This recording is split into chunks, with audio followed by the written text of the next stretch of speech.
नमस्ते साथियों।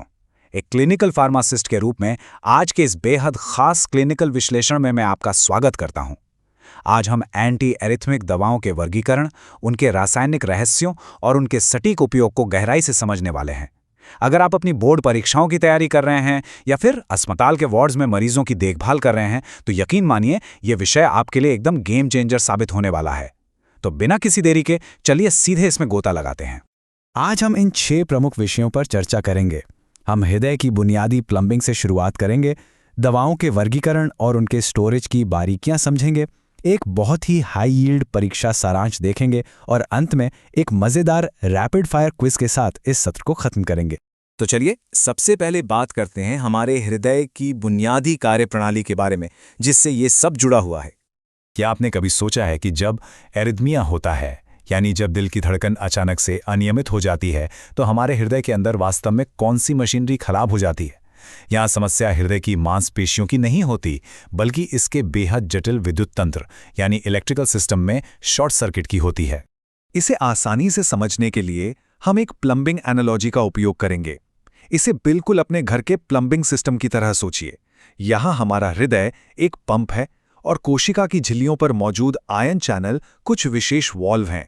Sodium channel उन तेज बाढ़ के द्वारों की तरह हैं जो अचानक खुलकर सिग्नल शुरू करते हैं। बीटा रिसेप्टर्स इंजन की गति को कंट्रोल करते हैं। पोटेशियम चैनल वो वॉल्व हैं जो सिस्टम को वापस रिचार्ज करते हैं।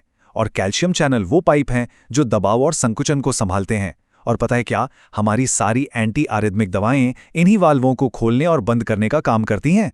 अब जब हम प्लम्बिंग समझ गए हैं, तो आते हैं इन वाल्वों को कंट्रोल करने वाली दवाओं के वर्गीकरण पर। वॉन विलियम्स वर्गीकरण अक्सर परीक्षा में उलझा देता है ना? लेकिन इसे याद रखने के लिए मेरे पास आपके लिए एक बहुत ही शानदार और आसान फॉर्मूला है। बस इसे रट लीजिए, सो बी पोके।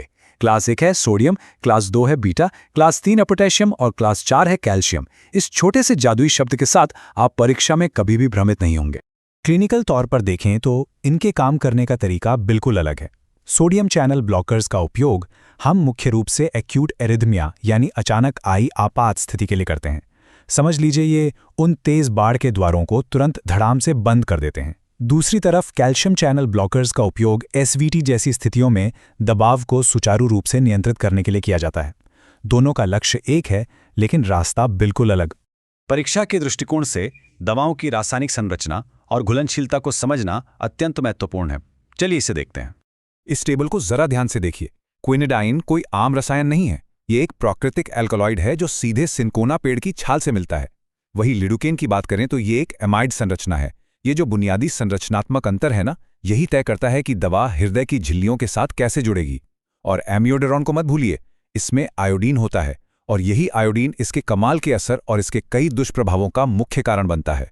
पानी में कौन सी दवा कितनी घुलती है, इसका ये चार्ट आपकी परीक्षाओं के लिए एकदम सोने की खान है। लिडोकेन और प्रोकेनामाइड पानी में बहुत ही आसानी से घुल जाते हैं, इसीलिए ये आईवी के जरिए आपातकाल में तुरंत दिए जा सकते हैं। इसके बिल्कुल उलट एमिडोरॉन पानी में व्यवहारिक रूप से अघुलनशील है। इसे घुलने के लिए विशेष सॉल्वेंट्स या अल्कोहल की आवश्यकता होती है। यह सीधे तौर पर तय करता है कि दवा शरीर में कैसे अवशोषित होगी। एक बेहतरीन फार्मासिस्ट का काम केवल दवा देना नहीं होता, बल्कि उसे सही तरीके से रखना और मरीज की निगरानी करना भी होता है। दवा की असली शक्ति बनाए रखने के लिए सही स्टोरेज नितांत आवश्यक है। जैसे एम्यूडेरोन और फिनटॉइन जैसी दवाओं को रोशनी से बचाना बहुत जरूरी है, वरना वे अपनी शक्ति खो देती हैं। जबकि वेरापामिल और लॉर्केनाइड जैसी दवाएं हवा की नमी के प्रति बेहद संवेदनशील होती हैं। ये सुनिश्चित करना हमारी जिम्मेदारी है कि दवा बिल्कुल सही अवस्था में मरीज तक पहुंचे।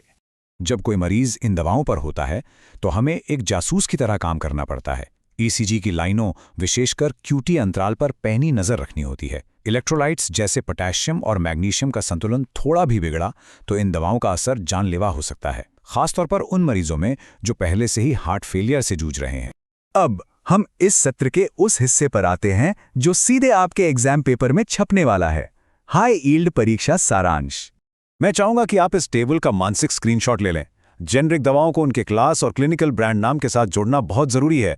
अचानक आई आपातकालीन स्थिति के लिए हम क्लास 1B की दवा लिडोकेन यानी ज़ाइलोकार्ट का उपयोग करते हैं। एसवीटी के लिए वेरापामिल, जिसे कैलान भी कहते हैं, बेहतरीन है। और कॉडोरॉन यानी एमियोडोरॉन सबसे प्रभावी ब्रॉड स्पेक्ट्रम दवा है। इसे एकदम कंठस्थ कर लें। अब कोई भी दवा जादू तो होती नहीं, उसके साइड इफ़ेक्ट्स भी होते हैं। ब्लड प्रेशर का एकदम से गिर जाना, जिसे हम हाइपोटेंशन कहते हैं, और हृदय गति का धीमा होना यानी ब्रैडिकार्डिया, ये लगभग सभी एंटीएरिज्मिक दवाओं के प्रमुख जोखिम हैं। इसीलिए हम ईसीजी में बदलावों पर इतनी कड़ी नज़र रखते हैं ताकि हार्ट ब्लॉक जैसी गंभीर और खतरनाक स्थिति से बचा जा सके। चलिए, अब समय आ गया है ये देखने का कि आपने मेरी बातों को कितने ध्यान से सुना है। तैयार हो जाइए रैपिड फायर क्विज के लिए। दिमाग पर थोड़ा जोर डालिए। अभी कुछ मिनट पहले ही हमने इसकी रासायनिक संरचना और घुलनशीलता पर चर्चा की थी। जी हाँ, बिल्कुल सही। सही जवाब है एमियोडेरोन, जो क्लास 3 की दवा है। इसका आयोडीन वाला हिस्सा ही इसे इतना खास और कभी-कभी टॉक्सिक बनाता है। अक्यूट इमरजेंसी और एमाइड संरचना, कुछ याद आया? अगर आपके दिमाग में लिडोकेन का नाम आ रहा है तो आप 100% सही हैं। वेंट्रिकुलर एरिथमिया की इमरजेंसी में यह हमारी पहली और सबसे भरोसेमंद पसंद होती है। ये तो परीक्षा बनाने वालों का पसंदीदा सवाल है जो बार बार पूछा जाता है। इसका सीधा सा उत्तर है क्विनिडाइन। ये प्रकृति की देन है जो एक बहुत ही शक्तिशाली सोडियम चैनल ब्लॉकर के रूप में काम करता है। इस सवाल का कोई एक सही जवाब नहीं है, लेकिन इस पर विचार जरूर कीजिएगा कि दवाओं का ये गहरा ज्ञान क्लिनिकल प्रैक्टिस को कैसे पूरी तरह से बदल सकता है। जब आप ये समझ जाते हैं कि दवा की एक छोटी सी एमाइड संरचना मरीज की ईसीजी को कैसे बदल सकती है, तो आप केवल दवा देने वाले नहीं बल्कि एक जीवन रक्षक बनते हैं। आज के इस विश्लेषण से जुड़ने के लिए आपका बहुत बहुत धन्यवाद। हमेशा नई चीजें सीखते रहें और आगे बढ़ते रहें।